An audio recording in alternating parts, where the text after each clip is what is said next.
Nesse tópico, nós vamos abordar os principais nutrientes utilizados na adubação mineral das plantas. Vamos começar pelo nitrogênio. O nitrogênio está presente na atmosfera, sendo que no solo, a maior parte está localizada na matéria orgânica. As plantas absorvem o nitrogênio na forma de nitrato e amônio, mas principalmente na forma de nitrato. O nitrogênio é o macronutriente mais exigido pela maioria das culturas e é um nutriente bastante móvel, tanto na planta quanto no solo. Ele é incorporado ao solo por meio da fixação biológica, por descargas elétricas, por compostos orgânicos e fontes minerais, ou seja, adubação mineral.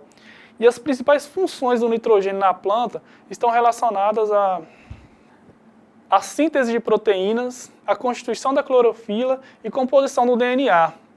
Com relação à adubação com nitrogênio, as principais fontes minerais utilizadas são o sulfato de amônia e a ureia. Agora vamos falar do potássio. O potássio é um nutriente fundamental para o desenvolvimento das culturas. É o elemento mais exigido pelas plantas depois do nitrogênio. E ele é um elemento essencial às plantas, pois ele exerce as seguintes funções nela: controle osmótico da célula, fotossíntese, translocação de carboidratos, ativação enzimática, mecanismo de defesa da planta a pragas e doenças, manutenção do pH das células e tecidos, e ele aumenta a absorção de nitrogênio e a síntese de proteína. E o incremento da adubação com potássio traz para as plantas vários efeitos positivos, como o aumento da resistência à seca e às baixas temperaturas, resistência ao acamamento, ou seja, a queda ou encurvamento das plantas devido principalmente à flexão do haste ou do colmo, aumento no teor de proteínas e de amido nos grãos e tubérculos, maiores períodos de armazenamento para culturas como batata, banana, tomate, etc. O potássio tem grande mobilidade nas plantas, logo ele apresenta deficiência nas folhas velhas.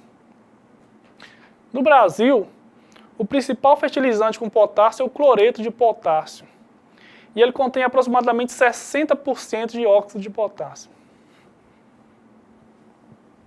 Vamos falar agora do fósforo.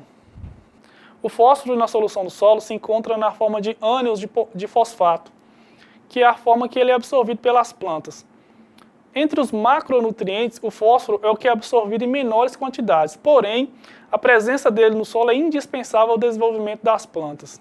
Ele exerce papel importante no processo de fotossíntese, respiração, armazenamento e transferência de energia, divisão celular e crescimento das células.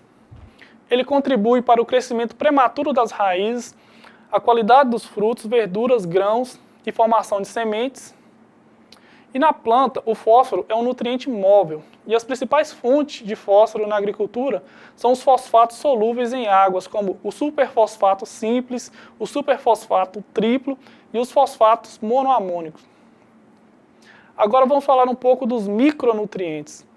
Os micronutrientes são utilizados pelas plantas em pequenas quantidades, porém, a carência deles pode acarretar grandes perdas de produtividade. Os micronutrientes essenciais às plantas são o zinco, o cobre, o ferro, o manganês, o molibdênio, o boro, o níquel e o cloro. Nós temos também os elementos que não são essenciais, mas que são considerados elementos benéficos às plantas, que são o silício, o sódio e o cobalto. Os micronutrientes ocorrem em teores muito baixos no solo, e sua quantidade total varia com o material de origem e o grau de intemperização do solo. E no mercado nós temos diversas opções de produtos fertilizantes que contêm micronutrientes para uso em diversas formas de aplicação.